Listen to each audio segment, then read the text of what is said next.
ভগবান সব সইতে পারে, দুটো জিনিস পারবে না, একটা ভক্তের অহংকার, একটা ভক্তের চোখের জল। কমা কমা কমা, গোটা কমা। সব সইতে পারে, দুটো জিনিস পারবে না, একটা ভক্তের অহংকার, একটা ভক্তের চোখের জল। ভগবান জীবনে দুবার হাসে, তখন জানো যখন নার্সিংহোমের বিছানায় রুগী গিয়ে শুয়ে থাকে আর ডাক্তার গিয়ে রুগীর সামনে দাঁড়িয়ে বলে আপনার কোনো চিন্তা নেই, আমি যখন আছি আপনি বাঁচবেন। ভগবান হাসছে ডাক্তারের দিকে তাকিয়ে, বলে হ্যাঁ গো ডাক্তার, তুমি যে ওকে বাঁচার গ্যারেন্টি দিচ্ছ, তুমি নিজে কতক্ষণ বাঁচবে তোমায় সে গ্যারেন্টি কে দিল? বলে না, একটু মনের জোরটা বাড়াচ্ছিলাম। আরেকবার ভগবান হাসে, যখন দুই ভাই ফিতা ফেলে জায়গা ভাগ করে, তোর 5 কাঠা আমার 5 কাঠা। ভগবান হাসে, কার সম্পত্তি কাকে দাও রে? পরের জায়গা পরের জমি ঘর বানাইয়া রই, আমি তো সেই ঘরের মালিক নই, তবে জায়গা আমার একটা আছে, না বলবো না, 3.5 হাত, এটা একবার ঠিক সময় গিয়ে দিয়ে দেবে। একবার ভাবুন, একটা মাতৃগর্ভ থেকে একটা গরুর যখন বাছুর হয়, ছোট্ট গরু, যখন গাভীটা যখন সন্তান প্রসব করে, একটা বাছুর এই পৃথিবীতে হাঁটতে কতক্ষণ সময় নেয়? 1 ঘন্টা, 2 ঘন্টা, 3 ঘন্টা। 3 ঘন্টা পরে দেখবেন ওটা ছুটে বেড়াচ্ছে। একটা মানুষ, একটা সন্তান মাতৃগর্ভ থেকে পৃথিবীতে জন্মানোর পরে হাঁটতে কতক্ষণ সময় নেয়? 3 বছরেও ভালো করে হাঁটতে পারে না, টোলে পড়ে যায়। তারপরেও এত অহংকার কিসের? তারপরে এত অভিমান কিসের? এত জেদ কিসের? এত আত্মগৌরব কিসের? যেদিনকে জন্ম হয়েছিল নিঃশ্বাসটা ছিল, নামটা পর্যন্ত সঙ্গে ছিল না। নাম তো এখানে আসার পথ দেওয়া হচ্ছে। যেদিন পৃথিবীর থেকে চলে যাব, নামটা চলে যাবে না, নামটা থেকে যাবে, নিঃশ্বাসটা চলে যাবে।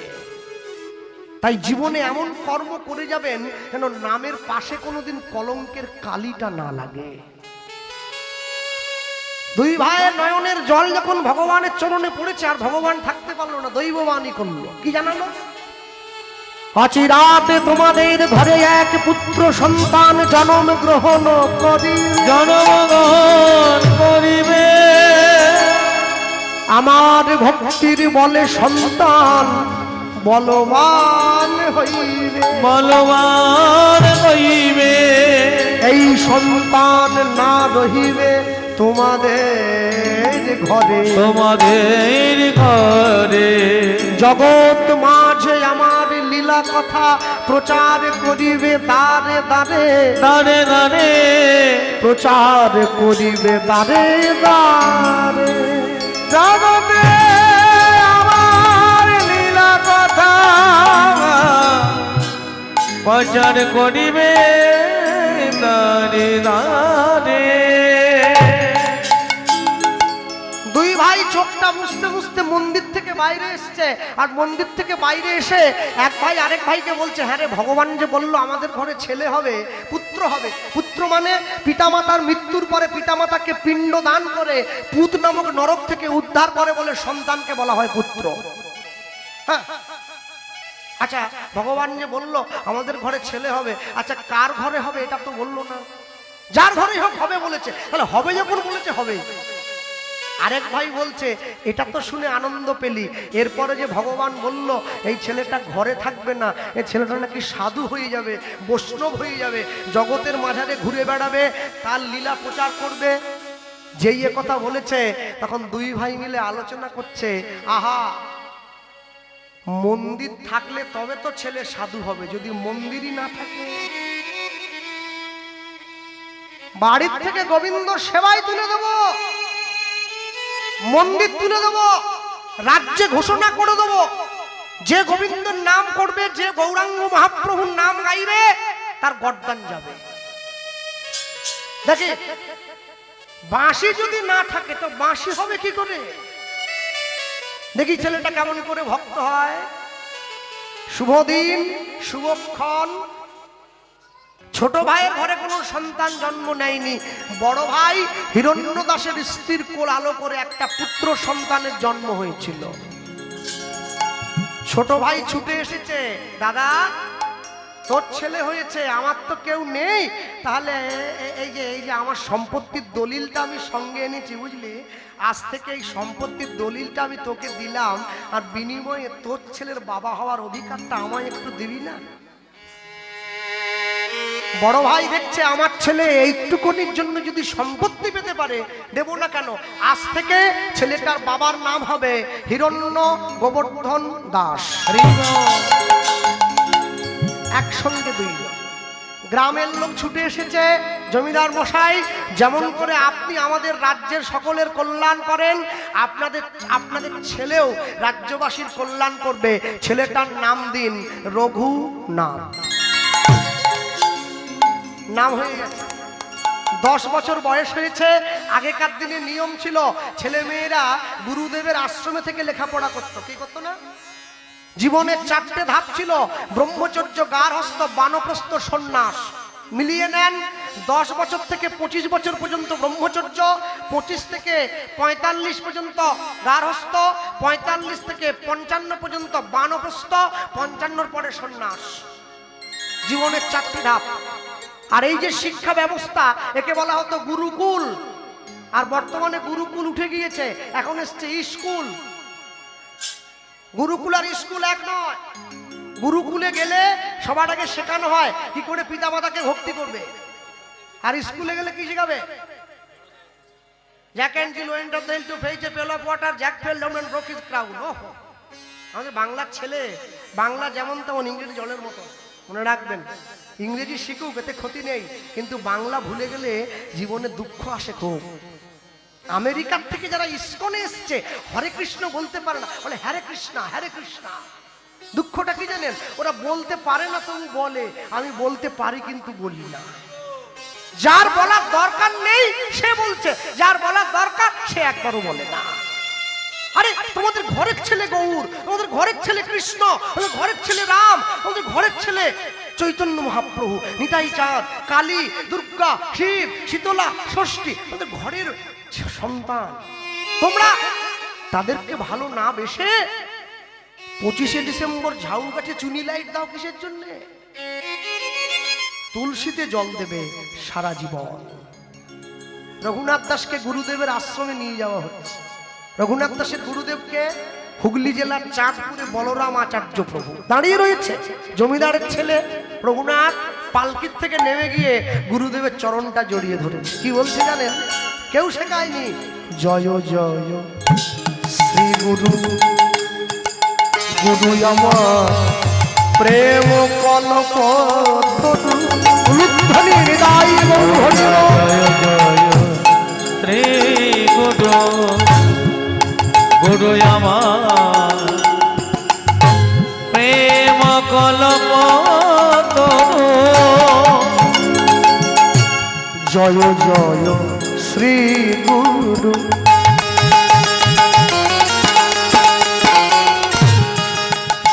গুরু আমার প্রেম কলপ তরু। হয় না জয় জয় হে গুরু, গুরু আমার প্রেম কলপ তরু। গোপালকে ক্যাডবেরি দিয়েছে কে? খবরদার গোপালকে ক্যাডবেরি দেবে না, এর মধ্যে ক্যাফাইন দেওয়া আছে, নেশা হয়। ক্যাডবেরি, কুরকুরে, চিপস ভগবানকে দেবে না, খবরদার। এটা গোপাল, বাজারে কোনো পুতুল নয়, নিয়ে এসে খেলবে। হ্যাঁ, সাবধান করে দিলাম। জয় জয় শ্রী গুরু, গুরু আমার প্রেম কলপ তরু। জয় জয় গুরু, প্রেম কলপ তরু। বড় অদ্ভুত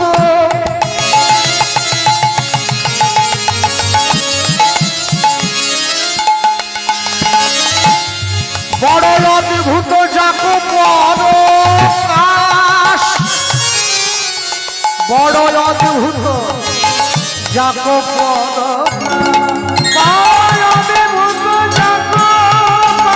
পরকাশ,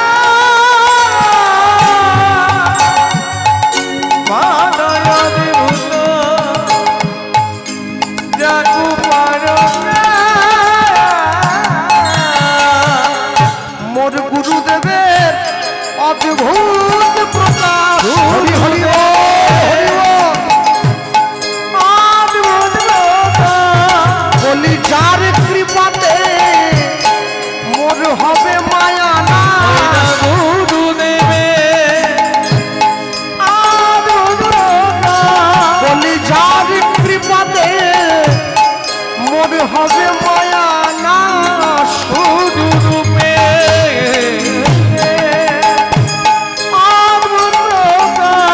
ইহলোচন আনন্দ ধাম গল জন আনন্দ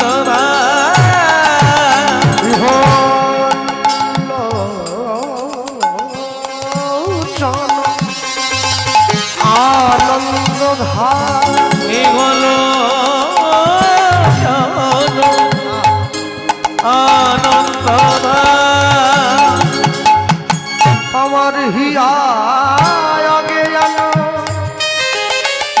অগতি মির বড় জ্ঞান আজ গিয়াবে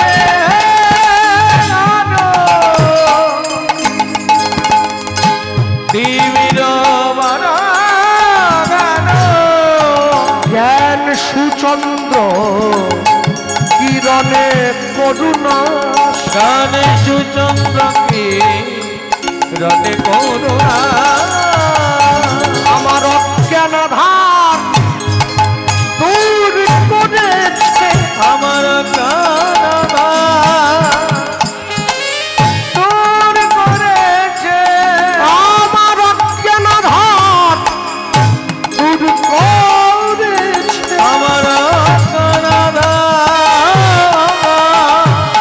দূর করেছে জ্ঞানের বাতি জ্বালাইয়ে দিয়ে দূর করেছে বলি পরম দয়াল শ্রী গুরুদেব দূর করেছে আমি নিলাম শরণ নিলাম দূর করেছে তোমার চরণ তলে মোটে আশ্রয় দিও দূর করেছে আমার বিষয়ে জ্বালা তুলে রাখিও আজি দূর করেছে তোমার চরণ ছায়ায় ঠাই দিও দূর করেছে আমি নিলাম শরণ নিলাম দূর করেছে নিলাম নিলাম দূর করেছে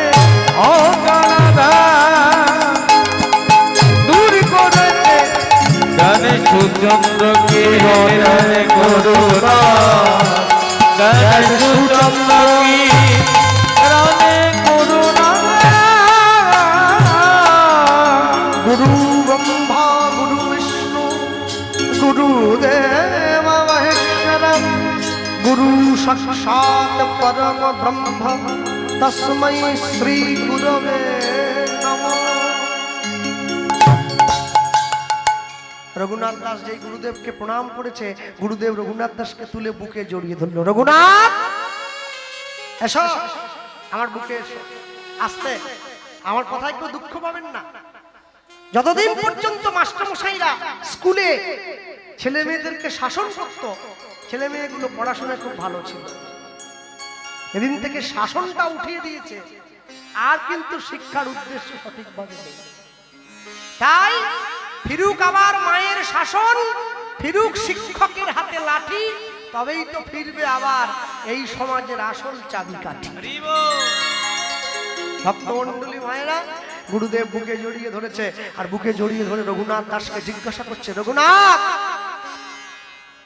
তুমি যে আমার আশ্রমে এলে, তুমি যে আমার কাছে বসে এত ভালো ভালো কথাগুলো বললে, বাবা কে তোমায় শিখিয়েছে? রঘুনাথ দাস বলছে, আগে গুরুদেব আমায় কেউ শিখিয়ে দেয়নি, আমি নিজের থেকে বললাম। তাই বাহ বাহ বাবা, তুমি এত সুন্দর কথাগুলো আমার কাছে বসে বললে বাবা, শুনেই তো আমার মনটা আনন্দে ভরে গিয়েছে। তা বাবা আমার আশ্রমে তুমি থাকবে না? হ্যাঁ শোনো, আমার আশ্রমে থাকতে গেলে কিন্তু রঘুনাথ কাজ করতে হবে, আমি কিন্তু বসিয়ে বসিয়ে খাওয়াতে পারবো না। আচ্ছা কি কাজ করতে হবে, তুমি কোনটা পারবে আগে বলো। গুরুদেব একটু বাজিয়ে দেখছে ছেলেটার মনটা কোন দিকে যায়। আগে গুরুদেব যদি কাজ আমাকে করতেই বলেন তাহলে আমি ঠাকুরের জন্য ফুল তুলবো, ঠাকুরের জন্য মালা গাঁথবো, ঠাকুরকে স্নান করাবো। গুরুদেব দেখছে ছেলেটার মতি গতি বড় সুবিধের না, এখন থেকে ভগবত সেবার জন্য একবার ব্যাকুল হয়ে উঠেছে। একে একটু ট্রেনিং দিলে যদি কিছুটা হয় আর কি। আচ্ছা রঘুনাথ, তাহলে তুমি যে জমিদারের ছেলে বাবা, আমার আশ্রমে থাকলে কিন্তু নিরামিষ খেতে হবে। হ্যাঁ, অনেক অনেক জায়গায় কীর্তনে গেলে কীর্তনের শেষে অনেক মায়েরা যায় আমার সঙ্গে ঘরে দেখা করার জন্য। তো কাছে গিয়ে অনেক মায়েদের সে কি দুঃখ, হাতটা ধরে দেখি হাউ হাউ করে কাঁদছে। কি হলো মা, কাঁদছো কেন? বলে আর বলবেন না দাদা, সর্বনাশ হয়ে গেছে। কি সর্বনাশ হয়েছে? বলে আমার মেয়েটাকে নিয়ে আমি নবদ্বীপ গিয়েছিলাম। কি কুক্ষণে যে গিয়েছিলাম, কি হয়েছে? নবদ্বীপে গিয়ে আমার মেয়ে একটা প্লাস্টিকের ঝুড়ি কিনেছে। ওই যে তারপর মায়াপুর থেকে একটা গোপাল কিনেছে, তারপর গোপালটাকে ঝুড়িতে বসিয়ে দিয়েছে। তারপর নবদ্বীপ ঘুরে এসে গোপাল কোলে নিয়ে বাড়িতে এসে বলছে আমার হাঁড়ি কড়া আলাদা করে দাও, আমি তোমাদের সঙ্গে খাবো নি, আমি আলাদা খাবো। আপনি বলুন দাদা, এই বয়স থেকে যদি মাছ মাংস ছেড়ে দেয় ক্যালসিয়াম থাকবে? শরীরটা নষ্ট হয়ে যাবে না? ইস, কি অন্যায় করলো। আমি মনে মনে ভাবলাম এমন করে তার মা অভিযোগ করছে মেয়ে যেন উগ্রপন্থী তৈরি হয়েছে। আমি বললাম মা, তোমার মেয়ে গোপাল কোলে নিয়ে নিরামিষ খাচ্ছে ঘরে এসে, এটা শুধু তুমি নয়, তোমার 14 পুরুষের ভাগ্য ভালো তোমার মেয়ে গোপাল কোলে নিয়ে। হরিবল হরিবল হরিবল। যে বাড়ির সন্তানরা ভক্তি পথে যায়, ভক্তি পথকে আশ্রয় করে, আমি বলবো সেই বাবা মায়েদের উচিত সন্তানকে আরো বেশি করে সেই পথে নিয়ে যাওয়া। সন্তান যদি গৌর ভক্ত হয়, সন্তান যদি কৃষ্ণ ভক্ত হয়, তার মামাতো বংশের 7 পুরুষ আর পিতৃবংশের 7 পুরুষ উদ্ধার করে নিয়ে অনায়াসে চলে যেতে পারে, কোনো কষ্ট করতে হবে না। সাধু হওয়া কি এত সোজা? তাহলে চাইলেই সবাই সাধু হয়ে যেত। সাধু হওয়া এত সোজা নয়। ভক্তমণ্ডলী মায়েরা রঘুনাথ দাস গুরুদেবের আশ্রমে থেকে লেখাপড়া করছে, আর সেই রঘুনাথ দাসের আশ্রমে, গুরুদেবের আশ্রমে একদিনকে এসছে এক মহা সাধু। কে? নামাচার্য ছিল ঠাকুর হরিদাস। তুমি বসো, মায়েরা বসে। হরিদাস ঠাকুর এসেছে, আর হরিদাস ঠাকুর যে এসছে সব ছাত্ররা মিলে দেখতে গিয়েছে হরিদাস ঠাকুরকে। হরিদাস ঠাকুর বসে আছে, রঘুনাথ দাস সামনে বসিয়ে বসেছে, আর হরিদাস ঠাকুর বলছে সবাইকে ডেকে ডেকে, জানো তো এতদিন পর্যন্ত কৃষ্ণ হয়ে যে ব্রজে ছিল সে তো গৌর হয়ে নদে এলো। হ্যাঁ, কি বৃন্দাবনের খেলা ছিল মাঠে দৌড়া দৌড়ি, আর নবদ্বীপের খেলা ছিল ধুলায় গড়াগড়ি। বৃন্দাবনের খেলা ছিল বংশী বাদন, নবদ্বীপের খেলা ছিল হরিনাম সংকীর্তন। এসে গিয়েছে, আর হরিদাস ঠাকুর বলছে জানো তো যে মানুষটা ব্রজে ছিল সেই তো এলো। এসেছে ব্রজের বাঁকা, এসেছে ব্রজের বাঁকা, কালো সখা কালো সখা, আয় তোরা দেখবি, আয় দেখবি আয়, তোদের এই সোনার নদী এসেছে। একটু হাত তোলা যায়? যারা পিছন দিকে আছে অন্তত পক্ষে ওমর বাবু দেখুক, ছেলেটা গতবারে এসেছিল, এবারে এসছে, আর আসুক আর না আসুক সকলে হাত তো তুলেছে। মনে ভাবুন না 144 ধারা চলছে, হাত নামালে গুলি খেতে হবে। আহা, ব্যাপারটা কি জানেন তো কেন তুলতে বলছি? ভগবান তো ওপরে আছে অনেকটা, হাত না তুললে আবার দেখতে পায় না, ভিড়টা বড় বেশি, ওই জন্য বলছি। একটু তালি দেওয়া যাবে কি? হ্যাঁ, তারা চেয়ারে বসে আছেন। এসেছে এসেছে এসেছে ব্রজের বাঁকা, আলো সখা, আয় তোরা দেখবি, আয় দেখবি আয়, তোদের এই সোনার নদী আয়।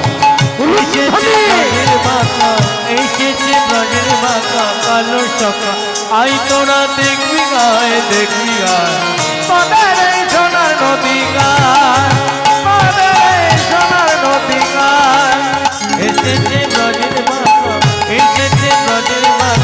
কালো সখা আয় তোরা দেখবি গায় দেখবি গায় তোদের এই সোনার নদী গায় হরি হরি সোনার নদী গায় তোদের এই সোনার নদী গায়ে তার রং ফিরেছে ঢং ফিরেছে রং ফিরেছে ঢং ফিরেছে রং ফিরেছে ঢং ফিরেছে ওই না রং ফিরেছে ঢং ফিরেছে ও গো কালো এখন চেনা যায়।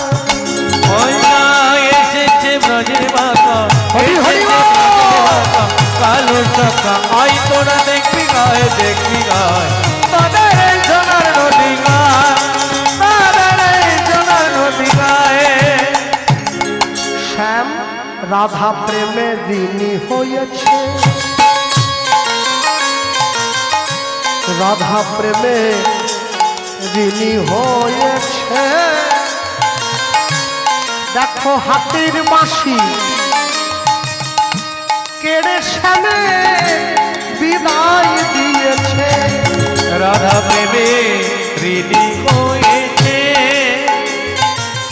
হাতের বাঁশি কেড়ে নিয়েছে বিদায় দিয়েছে এখন বাঁশি নাইয়া সাজবে কিসে হাত তুলে তাই গুণ গায় প্রেম গায় তোদের এই সোনার নদী গায় তাই বলে হরি হরি নদী গায় এসেছে ব্রজের বাঁকা এসেছে ব্রজের বাঁকা কালো সখা আয় তোরা দেখবি গায় দেখবি গায় তোদের এই সোনার নদী গায় তোদের এই সোনার নদী গায় তোদের এই সোনার নদী গায় যত সবে কুলো ললনা তার বাঁশির গানে ভুল তো কুলের ধর্ম রাখত না যত সব কুলো ললনা ললনা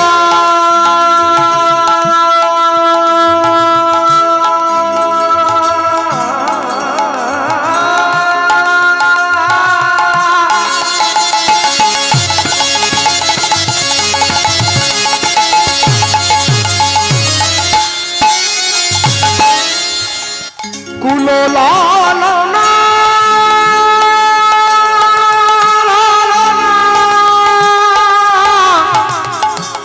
কুলো ললনা কুলো ললনা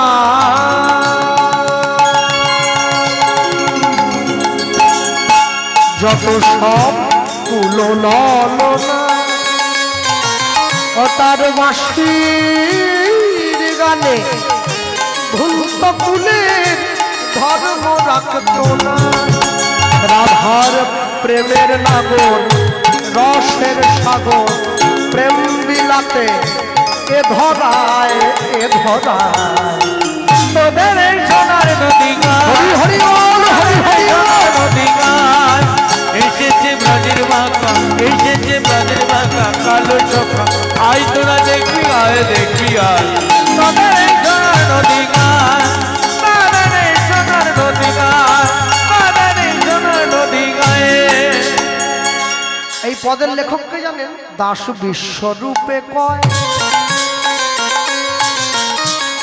বিশ্বরূপ দাস ঠাকুর ভগবান মানতেন না কে ভগবান মালদা জেলা রামকালী নিবাসী বিশ্বরূপ দাস স্ত্রীকে গিয়ে বললেন তোমার ভগবান যদি সত্যি থেকে থাকে আগামীকাল সকালবেলায় আমার বাড়ির সামনে যে পুকুরটা আছে পুকুরের জলটা যদি মিষ্টি হয়ে যায় বুঝবো ভগবান আছে পরের দিন সকালবেলায় পুকুরের জলে গিয়ে যেই মুখ দিয়েছে জলটা মিষ্টি হয়ে গেছে সেই পুকুরের পাড়ে বসে লিখলো দাস বিশ্বরূপে কয়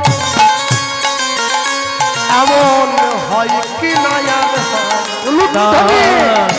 বিশ্বরূপে এমন হয় কি না হয় দাস বিশ্বরূপে কয়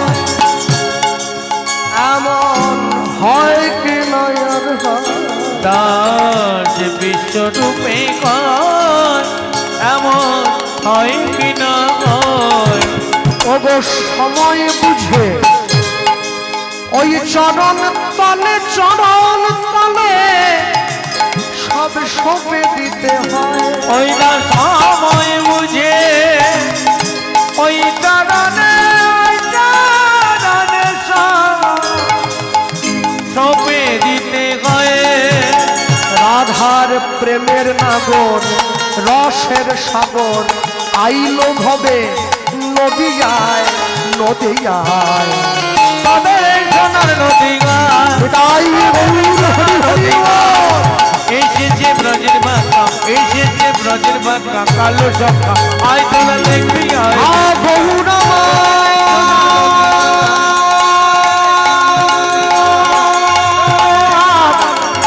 তুমি কৃপা করো এই জগজনে করুণা করো, করুণা করুণা করো।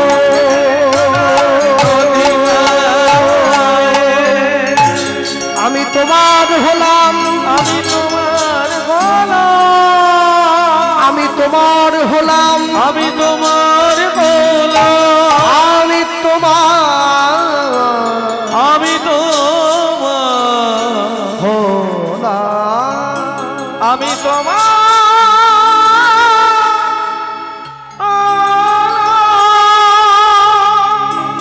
কে? রঘুনাথ দাস ছুটে গিয়ে হরিদাস ঠাকুরের চরণে পড়ল। ঠাকুর কে? কে তুই?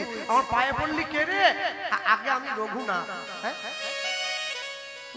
রঘুনাথ কোথায় থাকিস বাবা? আগে আমি এই আশ্রমে থাকি। তাই মানে তুমি তুমি সেই জমিদারের ছেলে, হিরণ্য গোবর্ধনের একমাত্র পুত্র? আগে হ্যাঁ। বাহ, তুমি আমার পায়ে পড়লি কেন বাবা? আচ্ছা ঠাকুর, তোমার নাম কি গো? রঘুনাথ দাস প্রশ্ন করছে। হরিদাস ঠাকুর বলছে আমার নাম হরিদাস, সবাই জানে, তুই জানিস না? বাহ, এই জগতে কেউ মায়ার দাস, কেউ গাড়ি বাড়ির দাস, কেউ ছেলে মেয়ের দাস, তুমি কি না হরির দাস? ভালো, তোমায় আমার বড্ড ভালো লেগেছে। আচ্ছা তুমি এই যে গোটা কপালে টপালে কি সব দাগ টাগ দিয়েছো, এগুলোকে কি বলে গো? এগুলোকে তিলক বলে রে, তৃতীয় লোক।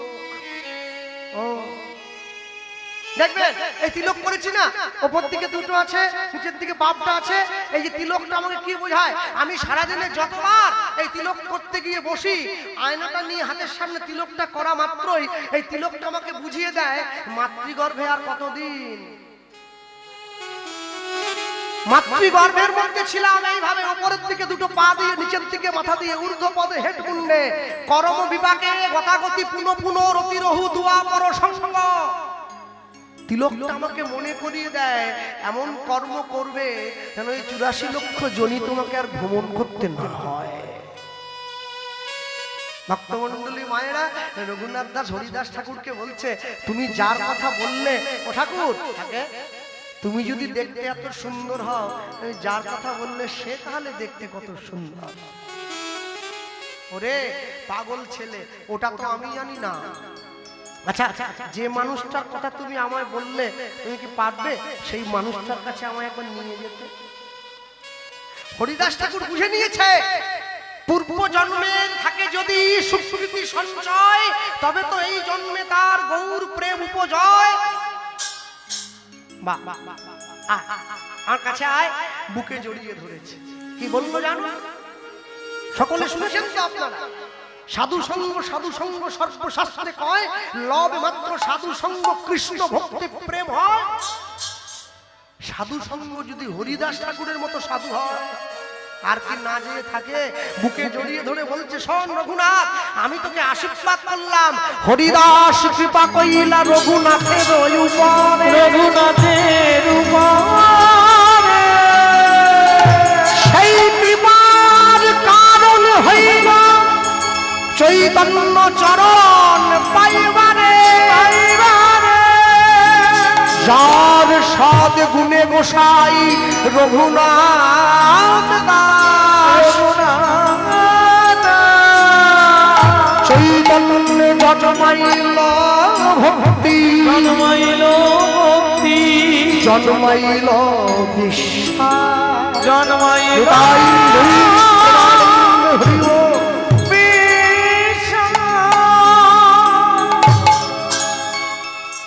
ছোট্ট ছেলেটা মায়ের কোলে বসে আছে। মা গিয়ে ডাক্তার বাবুর চেম্বারে দাঁড়িয়ে বলছে, ডাক্তারবাবু আসবো নাকি? আসুন আসুন। আগে তো 500 টাকা দিতে হয়েছে, নাম লেখাতে হবে না, 500 টাকা ভিজিট। ডাক্তারবাবু চেম্বারে ঢুকে মা ছেলেটাকে কোলে নিয়ে বলছে, ডাক্তারবাবু আমার ছেলের একটা বড় রোগ আছে, ওটা ভালো করাবার জন্য এসেছি। ডাক্তার বলে, বলুন কি হয়েছে? না মানে বলছিলাম আমার ছেলেটা বড্ড চিনি খায়, ওটাই ওর রোগ, আর রোগ নেই। ডাক্তার বলে, আপনার ছেলে চিনি খায় তো আমার কাছে এসছেন কেন? বলে, না আপনার যে ইঞ্জেকশনের সিরিঞ্জটা আছে না, ওটা বড় ভয় পায়, ওটা দেখি একটু ওকে বলুন যে কালকে থেকে চিনি খেলে এইটা গায়ে ফুটিয়ে দেওয়া হবে, যদি একটু বন্ধ করে আর কি। ডাক্তার বলছে, ফিজটা দিয়েছেন তো? বলে, হ্যাঁ আমি আগেই তো দিয়ে ঢুকলাম। বলে, 7 দিন পরে আরেকবার আসো।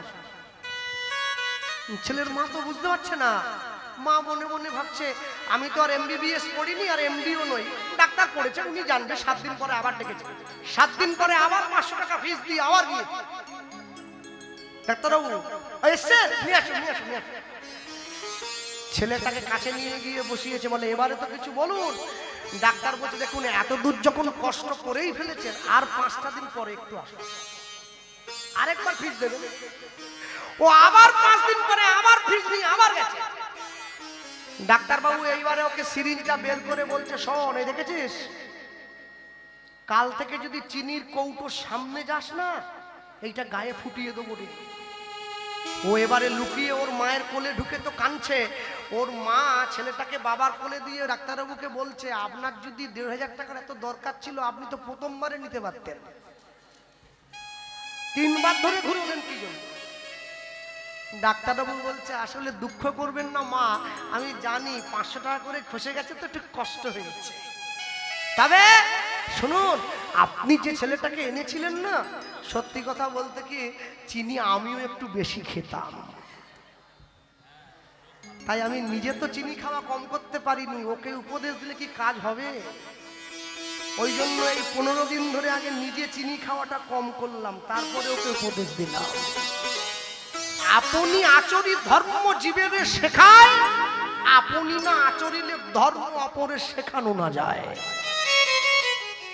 যে যেমন কর্ম করে আসিয়া এই চরাচরে, কর্ম অনুযায়ী ফল লয় পাইয়া মনুষ্য জন্ম। জীব যদি করে পশু কর্ম, পশু জনি হইবে নিশ্চয়।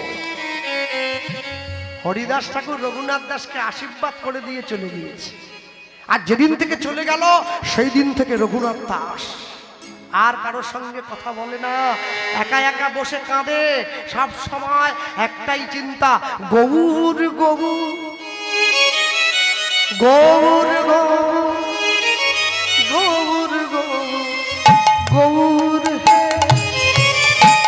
গৌর গৌর গৌর গৌর গৌর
রঘুনাথ দাস সংসারে ফিরে এসছে। বাবা যেটা দেখছে ছেলেটা বড্ড বেশি চঞ্চল ছিল, কিন্তু শান্ত হয়ে গেল। রঘুনাথ দাসকে কাছে ডেকে বাবা যেটা জিজ্ঞাসা করছে, রঘুনাথ তুমি এত চুপচাপ নীরব হয়ে গেলে কেন? রঘুনাথ দাস বাবার সামনে গিয়ে বলছে, বাবা আমার জীবনের একটাই উদ্দেশ্য, তোমরা আমাকে বিদায় দাও না, আমি গৌর চরণে যাই। খবরদার, সাবধান করলাম তোমায়, যা বললে বললে, আর কোনোদিন যেন বলতে না শুনি। বাবা জ্যাঠা মিলে পাড়ার লোকদের সঙ্গে বসে একটা যুক্তি করছে। যুক্তিটা কি জানো? যুক্তিটা অন্য কিছু নয়, সবাই মিলে আলোচনা করছে, আচ্ছা রঘুনাথ দাসকে সংসারে মন বসাতে গেলে কি করতে হবে? ধরে বেঁধে একটা বিয়ে দাও, একটা বিয়ে দাও। আর রঘুনাথ দাসকে বিয়ে দিয়ে দিলে রঘুনাথ দাস সংসারমুখী হয়ে যাবে, আর রঘুনাথ দাস চঞ্চল থাকতে পারবে, রঘুনাথ দাসের মনটা স্থির হয়ে যাবে। ভক্তমণ্ডলী, ভক্তিমতী মায়েরা, একদিন, দুদিন, 3 দিন, 4 দিন রঘুনাথ দাসের জন্য উপযুক্ত পাত্রীর সন্ধান করা হলো। কোথায় গেলে মেয়ে পাওয়া যায়? কোথায় গেলে মেয়ে পাওয়া যায়? সবাই মিলে যখন খুঁজতে খুঁজতে ব্যতিব্যস্ত হয়ে পড়লো, হঠাৎ করে দেখতে পাচ্ছে প্রত্যেকদিন হিরণ্য গোবর্ধন দাসের গৃহে একটি বয়স্ক বিধবা মা আসতো, যে মায়ের নাম ছিল রেবতী দাস। রঘুনাথ দাসের ঘরটা পরিষ্কার করতে সেই মায়ের একখানি কন্যা ছিল, যে মেয়েটির নাম ছিল কমলা। আজকে যখনই রেবতী দাস ঘরে ঢুকে ঘরটা পরিষ্কার করছে, রঘুনাথ দাসের বাবা জ্যাঠামিল দুজনে গিয়ে দাঁড়িয়ে জিজ্ঞাসা করছে, রেবতী কালকে সকালবেলা তুমি একটু ঘরে থাকবে, আমরা 2 ভাই তোমার ঘরে যাব। পরের দিন সকালবেলায় জমিদার মশাই হিরণ্য আর গোবর্ধন দাস 2 জনে মিলে রেবতীর ঘরে গিয়ে উঠেছে। মনে রাখবেন, বড় লোকের বাড়িতে গরিব যদি আত্মীয় হয়ে যায় বড় লোক খুশি হয় না, কিন্তু গরিবের বাড়িতে বড় লোক যদি আত্মীয় হয়ে যায় গরিব বড্ড খুশি হয়। নিয়ে গিয়ে যখন দাঁড়িয়েছে, তখন নিয়ে গিয়ে উঠলো, পাত্র অর্ঘ্য দিল, আসন দিয়েছে, বসতে দিয়েছে। আর জমিদার মশাই বসেই রেবতীকে বলছে, রেবতী তোমার একখানি কন্যা ছিল না? আছে তো, একবার ডেকে দাও না, একটু কথা বলি। মেয়েটা বেরিয়ে এসেছে, জমিদার মশাইকে প্রণাম করছে, মা হাতটা ধরে নিয়েছে, অনেকটা আশা নিয়ে তোমার কাছে এসেছি, তুমি কিন্তু ফিরিয়ে দিও না। কি আশা বলুন? বলছিলাম কি, আমাদের একমাত্র ছেলে রঘুনাথ, তার সঙ্গে যদি তোমার বিয়েটা দেই, তুমি কি যাবে মা আমার ঘরের লক্ষ্মী হয়ে? যেই জমিদার মশাই অনুরোধটা জানিয়েছে, মেয়েটার চোখে জল এসে গিয়েছে। কেন জানেন? ভালো স্ত্রী পেতে গেলে যেমন ছেলেদের সৌভাগ্যের দরকার হয়, ভালো স্বামী পেতে গেলেও মেয়েদেরকে আরো সৌভাগ্যের দরকার হয়। রঘুনাথ দাসের মতো পণ্ডিত, রঘুনাথ দাসের মতো গৌর ভক্ত, রঘুনাথ দাসের মতো সুদর্শন উত্তম মানুষকে নিজের জীবনে স্বামী হিসাবে পাবে, এই আনন্দে মেয়েটির চোখে জল এসে গিয়েছে। এরপরে জমিদার মশাই বলে উঠলেন, শোনো রেবতী, তোমায় একটা কথা বলি, তোমার মেয়েকে একটু বোঝাও। মা কমলা, তোমাকেও বলছি, তুমি আমাদের ঘরে গিয়ে বাসন মাজতে হবে না, কাপড় কাচতে হবে না, ঘর মুছতে হবে না, একটা কর্ম করবে। কর্মটা কি জানো? তুমি লক্ষ্য রাখবে আমাদের ছেলে যেন কখনো কোনোভাবেই ঠাকুর ঘরে না যায়। অসম্ভব! আপনি কি বলছেন? ছুটে গিয়ে জমিদার মশাইয়ের পাটা জড়িয়ে ধরলো, আপনার দেওয়া কথা আপনি ফিরিয়ে নেন, আমি পারবো না। এই শুনুন, না না না, আপনার ছেলে যদি নেশা করতো, আপনার ছেলে যদি অসৎ সঙ্গ করতো, আমি ছাড়িয়ে দিতাম। আপনি কার কথা বলছেন? মদের নেশা, বিড়ির নেশা ধরলে তোমায় ছাড়ে, গৌর প্রেমের নেশা কাউকে যদি ধরে, তাকে কি রাখা যায় মায়ার সংসারে? কেউ তাকে রাখতে পারবে না। যারা বসে আছেন জ্ঞানী গুণীজন, শিক্ষিত সমাজ, the most educated person and the viewers, প্রত্যেকের অন্তরাত্মায় একটা প্রশ্ন করুন। কি প্রশ্ন? বৃন্দাবন থেকে কৃষ্ণ যখন চলে গিয়েছিল রাধারানীকে কাঁদিয়ে, কি বলে গিয়েছিল? আমি আজ যাচ্ছি, কাল আসবো। কাল বলে কালা গেল মধুপুর, সেকালের কত বা বাকি, আমার যৌবন সায়রে সরিতেছে ভাটা, তাহারে কেমনে রাখি, নারীরও যৌবন জোয়ারের জল গেলে না ফিরিবে আর, জীবনও থাকিলে বধুয়া পাইব যৌবন মেলানো ভার, যাও সহচরী জানিয়া আইস বধূ আসে কিনা আসে, নিঠুরের পাশে আমি যাব চলি কহে দ্বিজ চণ্ডীদাস। রাধারানীর মনে বিশ্বাস ছিল যে আমার কৃষ্ণ চলে গিয়েছে, এক না একদিন ঠিক আসবে, মানে কথা দিয়ে গেছে, আজ যাচ্ছি কাল আসবো। এইবারে জ্ঞানী গুণীজন সাধুগুরু বৈষ্ণব বিচার করে বলুন তো, নবদ্বীপ থেকে মহাপ্রভু যখন বিষ্ণুপ্রিয়াকে ছেড়ে চলে গিয়েছিল, এতটুকু কি আশা ছিল যে আমার প্রভু নবদ্বীপে আর ফিরে কোনোদিনও আসবে? এই জায়গাটা ধরতে হয়। বিষ্ণুপ্রিয়ার প্রেম অনেক বেশি গভীর, সারা জীবনের মতো ত্যাগ করে দিতে হয়েছে, কোনোদিন আসবে না, যা চলে গিয়েছে আর ফিরে আসবে না, এখানেই শেষ, কোনোদিন আসতে পারে না। যেদিন মহাপ্রভু বিষ্ণুপ্রিয়ার কাছে আপনারা সকলে জানেন তো, নিমাই সন্ন্যাসে শুনেছেন না, সচিমা যখন ছুটে যাচ্ছে নিমাই দেখার জন্য, সবাই ছুটে গেল, বিষ্ণুপ্রিয়ার অনুমতি ছিল না, বিষ্ণুপ্রিয়া গেল না। কেন? কেন অনুমতি নেই? নিজেদের গুরুদেবকে প্রশ্ন করবেন, কেন অনুমতি দেয়নি চৈতন্য মহাপ্রভু বিষ্ণুপ্রিয়াকে যে তুমি আসবে? কেন দেয়নি জানেন? সবাইকে বিষ্ণুপ্রিয়ার থেকে আলাদা করে দিয়েছে। সবাইকে আলাদা করে দিয়ে শান্তিপুরে অদ্বৈত আচার্যের ঘরে একজন গৌরাঙ্গ বসে আছে, যে হচ্ছে গৌণ, আর বিষ্ণুপ্রিয়ার ঘরের দরজায় একজন মহাপ্রভু চলে এসছে, যে হচ্ছে মুখ্য। সবার থেকে আলাদা করে না দিলে কি মনের মানুষের কাছে অনুমতিটা নেওয়া যায়? যখন সমস্ত নবদ্বীপ শূন্য হয়ে গেছে, মহাপ্রভু বিষ্ণুপ্রিয়ার কাছে দাঁড়িয়ে বলছে, বিষ্ণুপ্রিয়া আমায় অনুমতি দাও না, আমি সন্ন্যাসী হব। বিষ্ণুপ্রিয়া দেবীর মুখে কোনো ভাষা নেই, আমি তোমায় কি বলবো? হ্যাঁ, ইচ্ছা ছিল চিতে প্রেম আশা দিব, জানিবে জগজন, সেই ইচ্ছা মোর হইল না পূরণ, হইল যে অঘটন।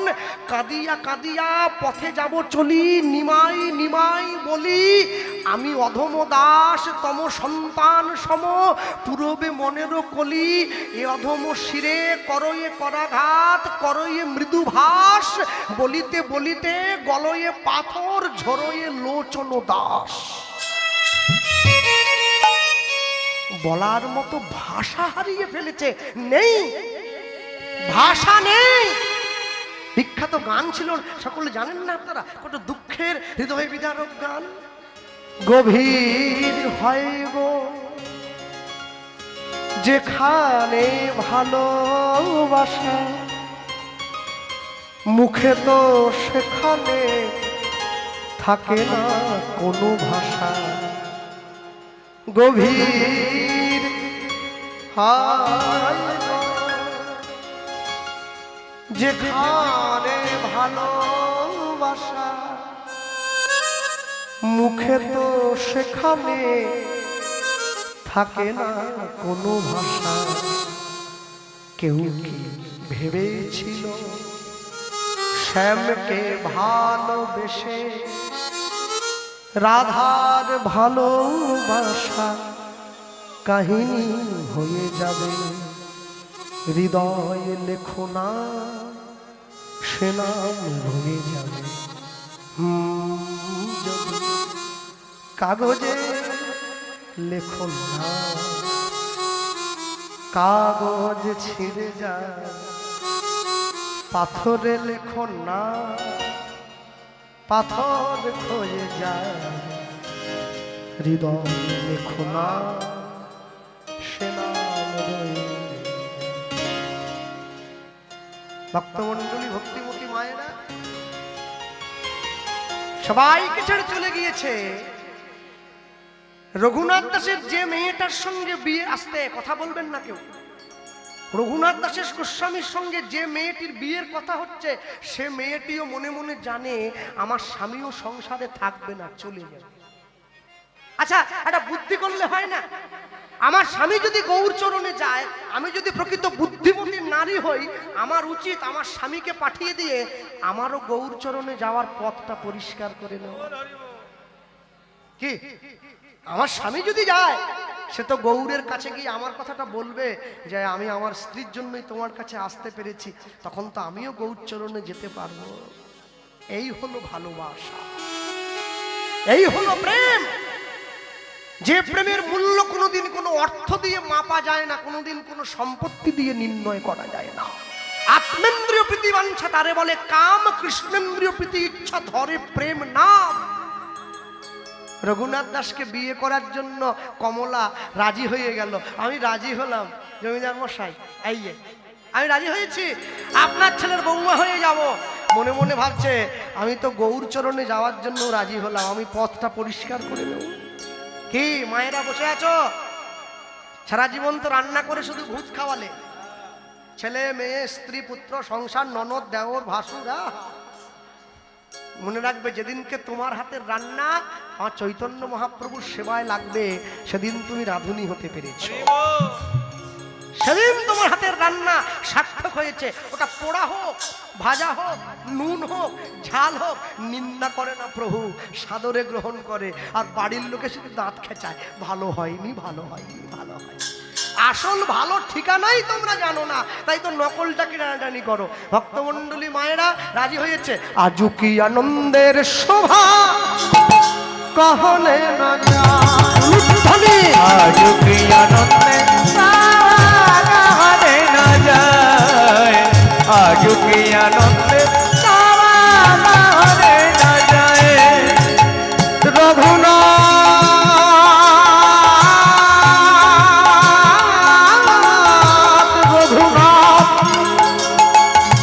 রঘুনাথের বিয়েতে আজ গ্রামবাসী যায়,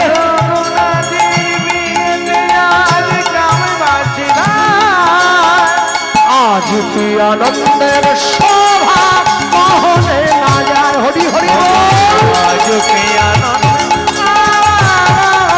না যায়, আজ কি আনন্দ না যায়। ঢাক বাজে ঢোলক বাজে শঙ্খ করতাল, ঢাক বাজে ঢোলক বাজে শঙ্খ করতাল, সুমধুর সানাই বাজে শুনিতে রসনা। ওগো আজ কি আনন্দে শোভা কহলে না যায়, আজ কি আনন্দ না যায়, আজ কি আনন্দ না যায়। সপ্তগ্রামের বাসী যত সকল নর নারী, সপ্তগ্রামের বাঁচি আদি যত নর নারী, উলুধ্বনি করে সবে রঘুনাথের উলুধ্বনি। আজ কি আনন্দ না যায়, আজ কি আনন্দ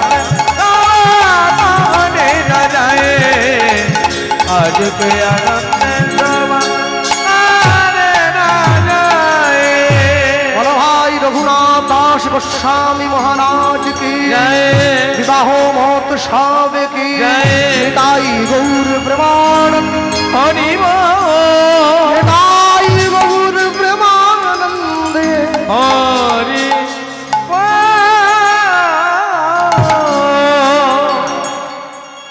রঘুনাথ দাসকে আশীর্বাদ করে সকলে ঘরে ফিরে গেল। রঘুনাথ আশীর্বাদ করে সুখী হও। আচ্ছা আস্তে বিয়ের সময় বিয়ের জন্য যে নিমন্ত্রণ পত্র তৈরি করা হয় ওর উপরে কি লেখা থাকে বলুন বলুন বলুন আগে শুভ না হ্যাঁ বিবাহ। আচ্ছা বলুন বিয়ে কি সত্যি সত্যি সত্যি শুভ হয়? ছাগলের গলা কেটে, মুরগির গলা কেটে, মাছের মুন্ডুটা আলাদা করে দিয়ে কি করে শুভ হবে?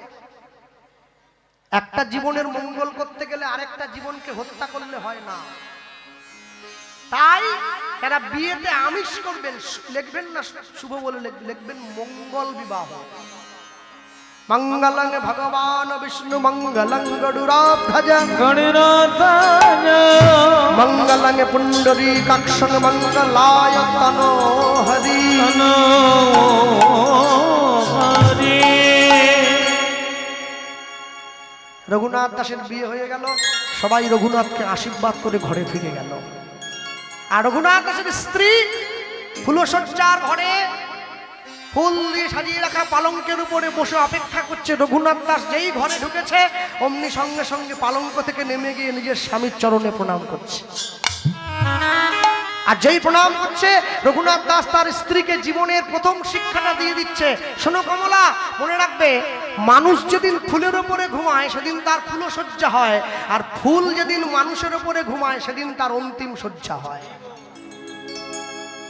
আজ আমাদের বিয়ে হয়েছে, ফুল দিয়ে সাজিয়ে রাখা পালঙ্কের উপরে আমরা শুলাম, আমাদের ফুলসজ্জা হবে। আর যেদিন আমরা চিরঘুমে ঘুমিয়ে থাকবো, ফুলগুলো আমাদের উপরে ঘুমিয়ে থাকবে, আমাদের অন্তিম সজ্জা হবে। আমাদেরকে বলো হরি হরি বল বলে শ্মশান ঘাটে নিয়ে চলে যেতে হবে। তুমি কোনটা চাও? রঘুনাথ দাসের স্ত্রী বড় চালাক, কি বললো জানেন তো? জানেন তো স্বামী, আমি চাই ফুলটা মালা হয়ে সারা জীবন তোমার গলায় থাকুক। তাহলে আমি একসঙ্গে দুজনকে পাবো, আমি ফুলটাকেও পাবো আবার মালাটাকেও পাবো, আলাদা করে কাউকে নেওয়ার জন্য ছুটে যেতে হবে।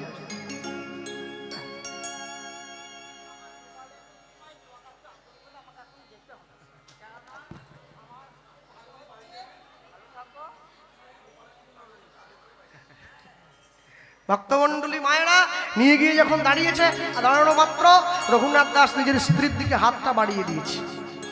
হাতটা বাড়িয়ে দিয়ে বলছে, আমায় কিছু দাও, আজকে আমাদের জীবনের প্রথম রাত্রি, আমায় কিছু দিলে না। আর যেই হাতটা বাড়িয়ে দিয়েছে রঘুনাথ দাসের স্ত্রী পালঙ্ক থেকে নেমে গিয়ে রঘুনাথ দাসের চরণটা জড়িয়ে ধরেছে। বলছে, শোনো, তুমি তো জমিদারের ছেলে, তোমার জীবনে কিছু অভাব নেই, গাড়ি বাড়ি টাকা পয়সা বিষয় সম্পত্তি সোনা দানা, আমি তোমায় কি দেব? আমার দেওয়ার মতো আছে কি? আর যেই বলেছে আমি তোমায় কি দেব, সঙ্গে সঙ্গে রঘুনাথ দাস বলছে, তোমার কি কিচ্ছু নেই আমায় দেওয়ার মতো?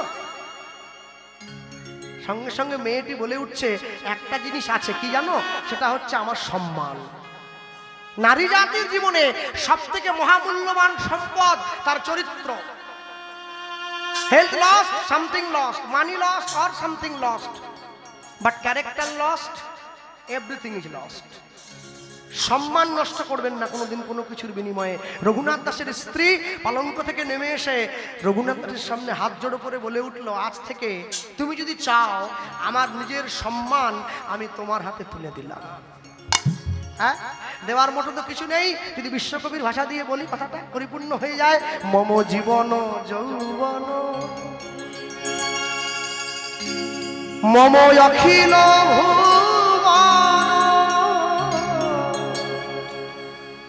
মম জীবন যৌবন মম অখিল তুমি ভরিবে সৌরভে নিশীথি নিশন, তুমি রবে নীরবে হৃদয় মম, তুমি রবে নীরবে। এই শান্তিনিকেতন, এই বোলপুর বিশ্বকবির খুব মনের জায়গা। হ্যাঁ, শুধু মনের জায়গা কেন বলছি, বিশ্বকবি হিসাবে যত মানুষ তাকে দেখার জন্য ছুটে এসেছে তার জীবনের শ্রেষ্ঠ সময়ে, সবাই এই শান্তিনিকেতনেই ছুটে এসেছে, এই বোলপুরের মাটিতেই ছুটে এসেছে। আপনারা সেই স্থানে বসবাস করছেন। আমি এটা বলবো না কয়েকটা গান লিখে, কয়েকটা কবিতা লিখে, কয়েকটা ছোট গল্প লিখে, কয়েকটা উপন্যাস লিখে কেউ বিশ্বকবি হয়ে যায়, সবাই হতে পারবে না। বিশ্বকবি হতে গেলে অনেক বড় মন থাকার দরকার আছে, অনেক উচ্চ মার্গীয় সাধক হতে হয়, তবে বিশ্বকবি হওয়া যায়। সবাই বিশ্বকবি হতে পারবে না, সবাই পারবে না, মনে রাখবেন। তাই আপনারা যে স্থানে জন্ম নিয়েছেন, যে মাটিতে বড় হয়েছেন, যে মাটিতে জীবন কাটাচ্ছেন, সবার আগে লক্ষ্য রাখবেন কোনোদিন কোনো কালে সেই মাটির যেন অপমান না হয়। কারণ এই মাটির অপমান হওয়া মানে বিশ্বকবির অপমান হওয়া। ভক্তমণ্ডলী, ভক্তিমতী মায়েরা, রঘুনাথ দাসের স্ত্রী যেই রঘুনাথ দাসের চরণটা জড়িয়ে ধরেছে, জড়িয়ে ধরা মাত্র রঘুনাথ দাস বলে উঠছে, আমার মনে একটা ইচ্ছা আছে, কি জানো? তোমার কাছে বলছি, আমি যেমন তোমার কাছে চাইলাম ঠিক তেমনি ভাবে তুমি আমায় আরেকটা জিনিস দেবে। কি জিনিস দেব? কি দেবো জানো? আমি গৌর বদন পরিধান রাখবো হিয়ার মাঝে গৌরঙ্গের ভূষণ পরব যেখানে যা সাজে যেখানে যা সাজে উলুধ্বনি হরি হরি গৌর বড়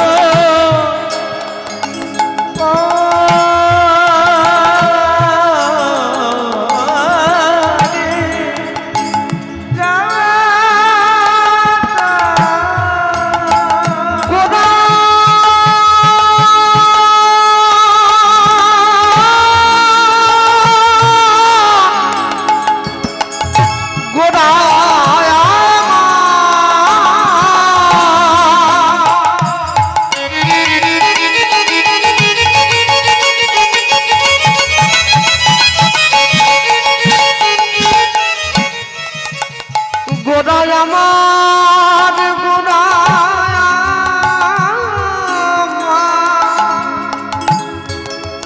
গোড়ায়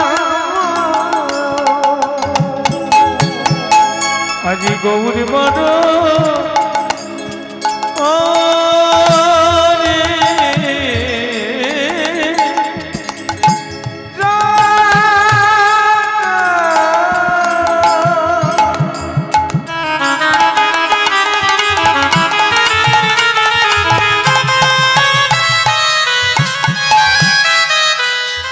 রাগ বমিয়া